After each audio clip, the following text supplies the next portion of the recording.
First of all, it's a very peculiar what we call in the industry pool situation here in California that I've never dealt with before, but we've been getting updates up until about 10 minutes ago, Robert, on what's going on with this parole hearing and why it's taking so long. But California law prohibits us from reporting any of the information until the hearing is over. So I feel kind of weird. Like, I know what's going on and I can't wait to tell you and everyone, but we have to wait for the hearing to end, which will hopefully be soon. I want to ask you first, though, Robert, what's your reaction that we're still waiting for word from the parole board today? Are you surprised that it's taking so long?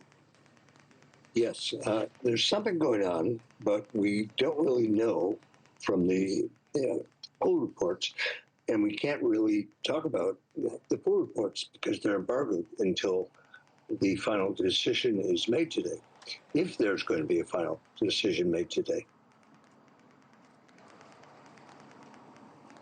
So we're waiting. Hopefully we're going to hear something soon. Let's talk about yesterday, though. Were you surprised that Erik Menendez was denied parole?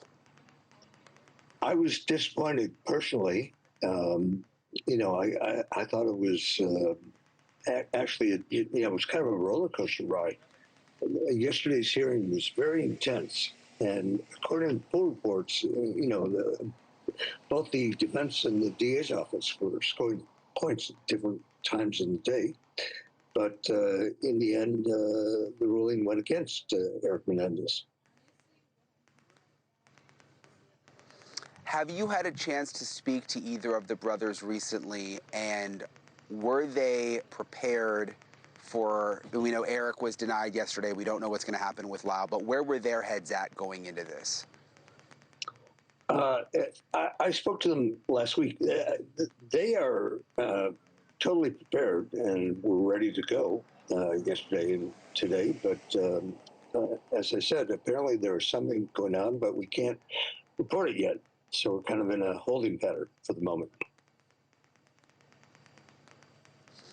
What do you think it would be like if Lyall is granted parole?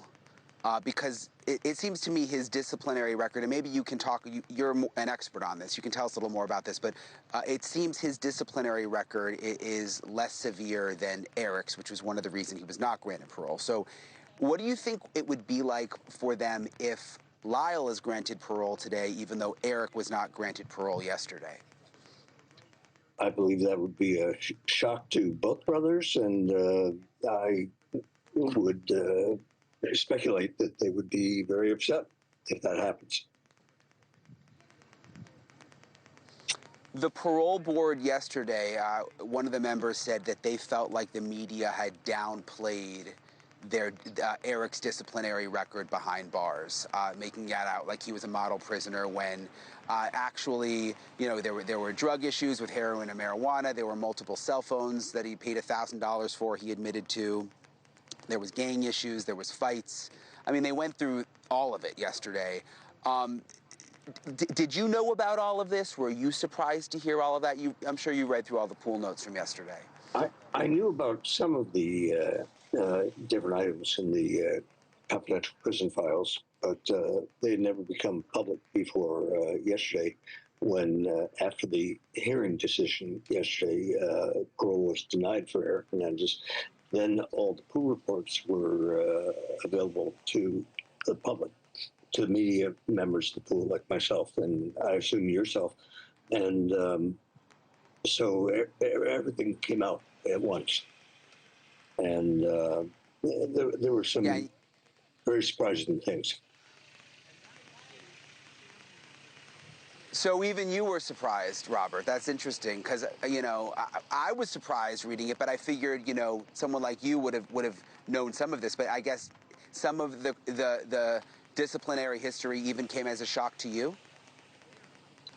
I did know most of it, but some of it was a surprise. And, you know, that's unfortunate when you're applying for parole and you're in this position and suddenly all of this information pours out.